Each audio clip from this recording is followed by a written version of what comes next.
Solène Gosset et je suis chargée de développement au sein de l'Été musical.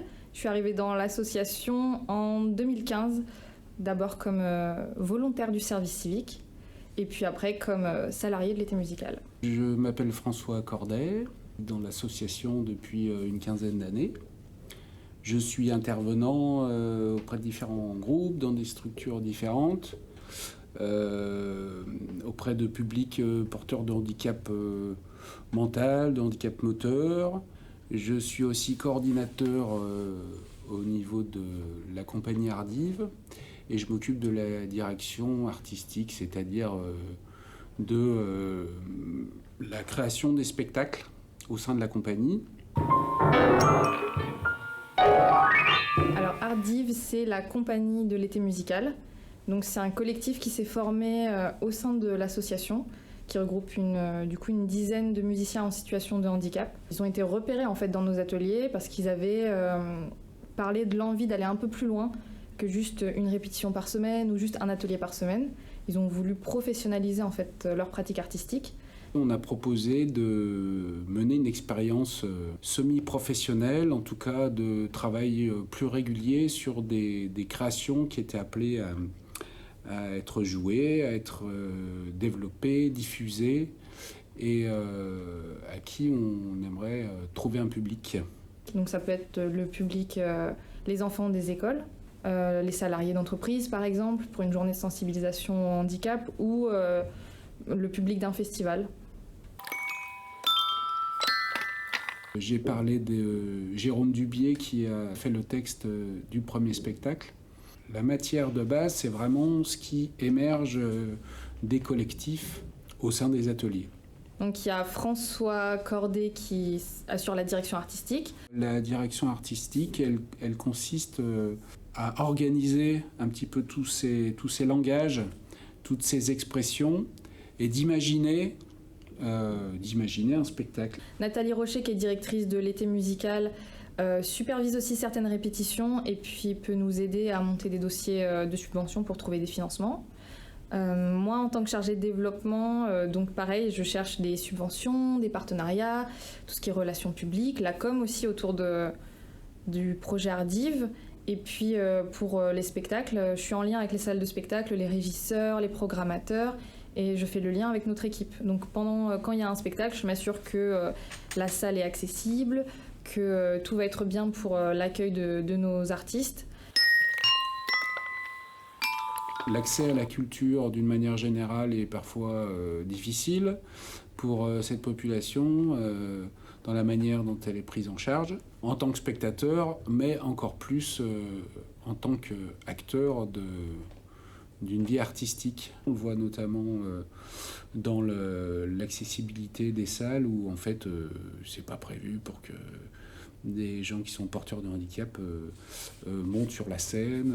C'est quelque chose auquel on pense rarement. Donc ça aussi c'est notre rôle. Quand on est sur place, on parle avec les équipes et peut-être que c'est quelque chose qu'ils n'avaient jamais encore imaginé ou matérialisé. L'idée qu'un jour quelqu'un serait en fauteuil électrique sur la scène. On essaye aussi de les faire évoluer sur le fait de bien adapter tout leur équipement culturel. Voilà, les difficultés, elles sont surtout organisationnelles. Parce que dès qu'on va jouer quelque part, c'est compliqué. C'est des gens qui sont quand même dépendants, pour certains plus ou moins. Et voilà, ça demande une organisation qui n'est pas facile. Et puis, il y a aussi la programmation. Pour le moment, quand on fait appel à nous, on arrive encore avec l'étiquette handicap.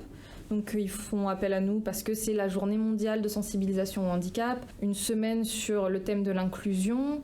Donc c'est bien parce qu'on a envie de jouer un maximum. Donc toutes ces dates-là, on les prend. Mais l'idéal, c'est qu'un jour, dans un futur plus ou moins loin, nos musiciens puissent être dans une programmation au milieu d'autres artistes dits valides, entre guillemets, avec l'idée que c'est pas parce qu'il y a cette étiquette handicap, mais parce qu'on aura reconnu la valeur de leur création. Ce qu'on fait, c'est qu'à chaque fois, à la fin des spectacles, il y a un échange avec le public, que ce soit alors le public des enfants, trop bien de jouer devant les scolaires. Le jeune public, finalement, se concentre sur la musique et sur ce qu'ils ont vécu pendant le spectacle et pas sur le handicap des personnes. Donc ça, c'est trop bien. En général, les gens sont très touchés par ce qu'on peut leur proposer. Des gens qui pleurent, ça arrive souvent. Parce qu'il y a une authenticité qui est assez forte, une prise de parole qui touche assez directement les gens. Je pense au spectacle Chant des possibles, les textes qui sont écrits parlent notamment de leurs failles, de leurs blessures, de leur parcours qui pour nos artistes est parfois plus difficile que d'autres. Les spectacles, on les a finalement assez peu diffusés. Donc il faut vraiment qu'on les peaufine, qu'on retravaille dessus, qu'on se remette dedans là déjà. Et puis l'envie c'est de jouer quoi, tout simplement, de les jouer. Et puis on a un projet de studio bientôt là pour les musiques, une partie des musiques du Chant des possibles, le deuxième spectacle. Dans un studio professionnel parce qu'on a déjà fait des captations vidéo des créations de Hardive, mais on n'a encore jamais fait un enregistrement dans des conditions pro, avec l'idée de sortir un objet, un CD ou un digipack, ou en tout cas de pouvoir diffuser même de façon numérique sur les plateformes de streaming les chansons et les textes écrits par nos musiciens. Du coup, il y en a plein. Alors, bien sûr, il y a plein de très bons souvenirs. La première fois qu'on a joué devant des enfants, c'est vraiment un super souvenir. Et puis la fois où on est parti à Paris pour jouer, parce qu'on a pris un minivan genre de 10 places, on est tous partis sur les routes en mode ça y est, c'est bon, on fait une tournée. On avait une seule date, mais c'était trop bien, tout le monde était hyper enthousiaste. Et puis on est resté à l'hôtel tous ensemble, donc on est allé au resto tous ensemble. Enfin, il y avait trop une cohésion d'équipe, c'est trop un bon souvenir. Souvenir d'une séance qu'on avait faite dans une petite salle à Quincieux, dans le Beaujolais, du Chant des possibles. Le public était très rapproché et voilà, c'était un moment où les choses au niveau du spectacle se posaient un peu. C'était un moment de mûrissement qui était vraiment intéressant et on a trouvé un public qui était aussi complètement partie prenante. Le spectacle en lui-même a été assez fort et les échanges avec le public derrière étaient vraiment très chouettes. On sort de là, c'est dire quand est-ce qu'on joue, on y va, demain on continue quoi. Enfin, c'était vraiment, ça devenait une évidence quoi.